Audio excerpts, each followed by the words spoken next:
அனைவருக்கும் இனிய மாலை வணக்கம் நண்பர்களே. ஆசிரியர் பணி நியமனம் இன்னும் எவ்வளவு நாட்கள் காலதாமதமாக போகிறது என்கிற எதிர்பார்ப்பு, இன்னும் எப்பொழுது அறிவிக்க போகிறாங்க அப்படிங்கிற எதிர்பார்ப்பு தொடர்ந்து இருந்துக்கிட்டே இருக்குது. தற்போதைய நிலை என்ன, ஆசிரியர் பணி நியமனம் பற்றிய தற்போதைய நிலைப்பாடு என்ன நிலையில் இருக்குது, என்ன காரணத்தினால காலதாமதம் ஆகிக்கிட்டு இருக்கு அப்படின்னு சொல்லிட்டு ஒவ்வொருத்தரும் எதிர்பார்த்துட்ருக்கோம். என்ன காலதாமதத்துக்கான காரணம் என்ன அப்படின்னு கேட்டிங்கன்னா, முக்கியமான ஒரு விஷயம், எவ்வளோ காலதாமதம் ஆகுது அப்படின்னு சொன்னால், அதிகப்படியான கூடுதலான பணியிடங்கள் எப்படியெல்லாம் நிரப்ப முடியுமோ, எவ்வளவு கணக்கெடுத்து நிரப்ப முடியுமோ அதற்கான முயற்சியில் தான் அரசு ஈடுபட்டுக்கிட்டு இருக்குது. சரிங்களா? முடிந்த அளவுக்கு அதிகப்படியான பணியிடங்கள் நிரப்பியாகணும் அப்படிங்கிற சூழலில் தான், அந்த ஒரு நல்ல எண்ணத்தில் தான் காலதாமதம் ஆகிக்கிட்டு இருக்கு. சரிங்களா? ஆக யாரும் வருத்தப்பட வேண்டாம். நம்ம அமைச்சர் சொன்ன மாதிரி 15ஆம் தேதிக்குள்ள அட்டவணை வெளிவந்துடும். நமக்கான பணி நியமனம் 24ஆம் தேதிக்குள்ள கட்டாயம் இருக்கும். சரிங்களா? யாரும் பயப்பட வேண்டாம். அரசு பணி நியமனம் செய்யாமல் போகவே போகாது நண்பர்களே. அடுத்த என்ன அப்படின்னு சொன்னால், ஆசிரியர் பணி நியமனம் அடுத்தது காலதாமதம் ஆகிறதுக்கு இன்னொரு காரணமும் இருக்குது. என்ன அப்படின்னு கேட்டிங்கன்னா, பணி நியமனம் இருக்கிற அத்தனை லட்சம் பேருக்கும் போற்ற முடியாது. இது உண்மையான விஷயம். அதில் யாருக்கு பணி நியமனம் செஞ்சாலும் சரி, சில பேர் பணி நியமனம் கொஞ்சம் பேருக்கு கிடைக்காது. சரிங்களா? அதில் எதிர்வினைகள் இருக்கும்.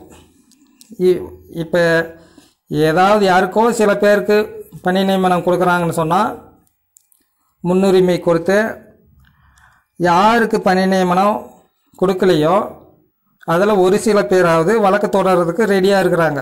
சரிங்களா? நல்ல வெட்ட வெளியாகவே ஒரு வீடியோ பார்த்தேன்.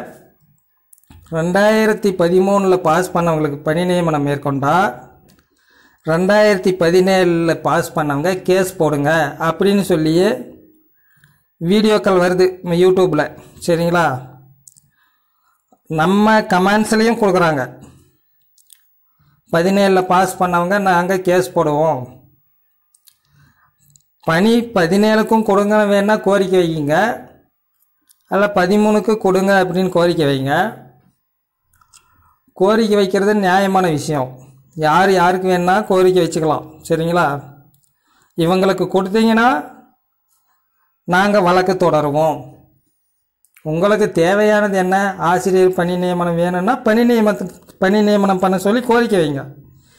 இவங்களுக்கு கொடுத்தீங்கன்னா நாங்கள் எதிராக வழக்கு தொடருவோம் அப்படின்னு சொல்கிறாங்க. சரிங்களா? எந்த ஒரு நல்லது செய்கிறதுன்னு சொன்னாலும் ஒரு எதிர்வினை இருக்கும், இல்லாமல் இருக்காது. நானே இப்போ ஒரு வீடியோ போடுறேன்னா 100 பேர் லைக் கொடுத்தாலும் 2 பேர் கடுமையாக விமர்சித்து 2 பேர் கமெண்ட் போடுவாங்க இந்த வீடியோவுக்கு கீழே. சரிங்களா? ஆக எதிர்வினை புரிகிறவங்க எதிர்வினை புரிஞ்சுக்கிட்டே இருக்கட்டும், அதை பற்றி ஒன்றும் கவலை கிடையாது. பிடிக்காதவங்க இந்த வீடியோவை பார்க்க வேண்டிய அவசியமும் கிடையாது. சரிங்களா? காலதாமதம் ஆகிறதுக்கான காரணம் ஒன்று, கூடுதல் பணியிடங்கள். நண்பர்களே, அதை நல்லா தெரிஞ்சுக்குங்க. இரண்டாவது விஷயம் அப்படி என்னன்னா, வழக்கு தொடர்றதுக்கு ரெடியாக இருக்கிறாங்க. சரிங்களா? யாருக்கு பணி நியமனம் மேற்கொண்டாலும் அதில் குறிப்பிட்ட நபர்கள் வழக்கு தொடர்றதுக்கான முயற்சியில் முழுமையாக ஈடுபட்டுருக்காங்க. அந்த ஒரு காரணம் இருக்குது. இந்த 2 காரணம். சரிங்களா? யார் வழக்கு தொடர்ந்தாலும் சரி, யார் வழக்கு